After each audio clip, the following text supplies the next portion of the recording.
Economics of education. In this session, we are going to discuss about 25 MCQs without any explanation. First question of this session is, when did researchers start talking interest in economics of education? Options: mid 1800, mid 90s, mid 20s, or mid 21st. Answer of this question is mid 90s. Next, who summarized the prevailing viewpoint on economics of education in 1963? Options: Adam Smith, T.W. Scott, J.P. Naik, John Veitch. Answer of this question is option B, that is T.W. Scott. Next, according to Adam Smith, education is option beyond the scope of economics, a critical investment for economic growth, a base human right, a dependable luxury. Answer of this question is option. Answer of this question is option. Which one is hmm, a critical investment for economic growth? Next, in the triangular relationship between economy, education, and polity, what is the role of education?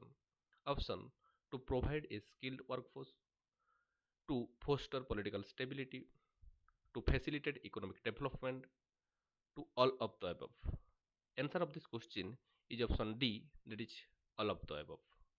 Next, what is the primary purpose of economics of education? Option: to study the allocation of resources for educational institutions, to evaluate the quality of educational programs, to develop educational policy, to train educator in economic principles. Answer of this question is option A, that is to study the allocation of resources for educational institutions. Next, why is economics of education important for developing countries?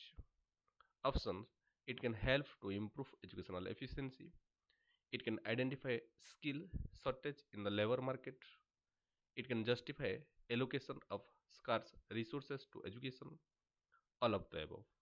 Answer of this question is option D, that is all of the above. Next, what are some of the reasons for rising cost of education? Option: increased demand for education, expansion of educational programs, improved compensation for educators, all of the above. Answer of this question is option D, that is all of the above. Next, how can an effective education system support economic growth? Option: by developing skilled workers, by fostering technological innovation, by reducing social inequality, all of the above. Answer of this question is option D, that is all of the above. Next, what is the role of education in promoting economic development? Options: to provide a skilled workforce, to stimulate technological progress, to nurture human capital, all of the above. Answer of this question is option D, that is all of the above. Next, which of the following is a definition of human capital? Option: the physical infrastructure used in the production of goods and services, the characteristics of an individual that contribute to their economic productivity, the financial assets held by an organization or individual, the knowledge and skill gained through formal education. Answer of this question is option B, that is the characteristic of an individual that contribute to their economic development. Next, which of the following is a benefit of investing in education? Option: increased job opportunities, higher average earning, improved job security, all of the above. Answer of this question is option D, that is all of the above. Next, what is a challenge in establishing a clear relationship between cost and quality in education? Option: defining measurable high quality, determining the true impact of spending, accounting for varying student needs, both A and B. Answer of this question is option D, that is both A and B.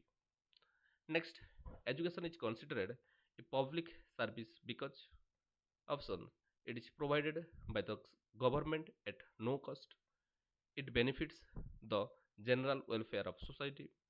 It is fundamental human right. It is essential for economic growth. Answer of this question is option B, that is it benefits the general welfare of society. Next, which of the following is not a principle of of economics of education? Option: planning for educational development should align with overall economic development objectives. Education should be publicly funded to meet rising demand. Educational resources should be collected efficiently to maximize learning outcomes. Education should be limited to the affluent class. Answer of this question is option D, that is education should be limited to the affluent class.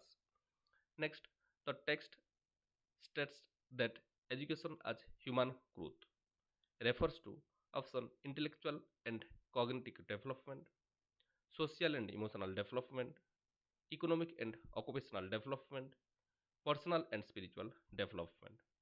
Answer of this question is option A, that is intellectual and cognitive development. Next, which of the following is not a consequence of education being recognized as an economic investment?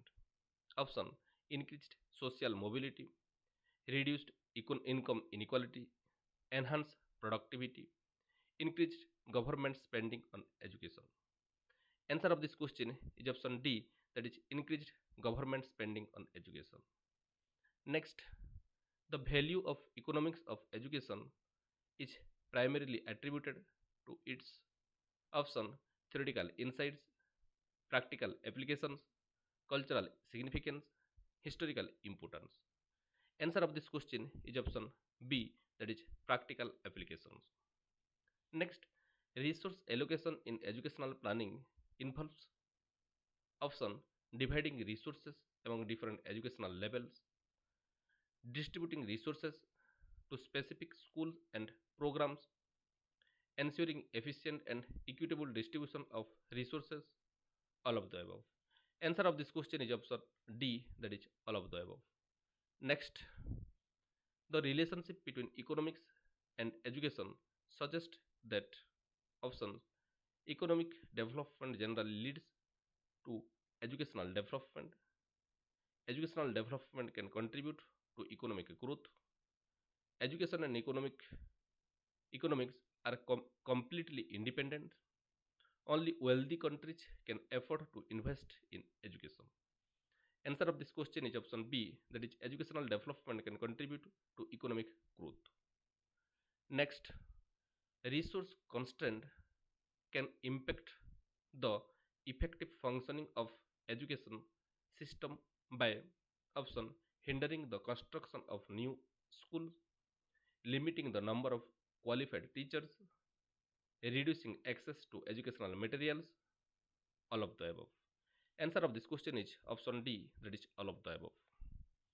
Next, education as a national development strategy is believed to have the potential to options reduce poverty, increase income levels, promote social cohesion, achieve all the above. Next, answer of this question is option D, that is achieve all of the above. Next, a careful planning of educational resources is necessary to options ensure efficiency, avoid delays, achieve project objectives, all of the above. Answer of this question is option D, that is all of the above. The investment aspect of education reflects its role in option enhancing current social status, increasing productive capacity in the future, providing personal fulfillment, promoting social equality. Answer of this question is option B, that is increasing productive capacity in future. Next, the surplus educated manpower in educational system. Option constitute investment in the economy, reflect a surplus of qualified teachers, is a drain on the education budget, represents a failure of the education system. Answer of this question is option A, that is constitute investment in economic.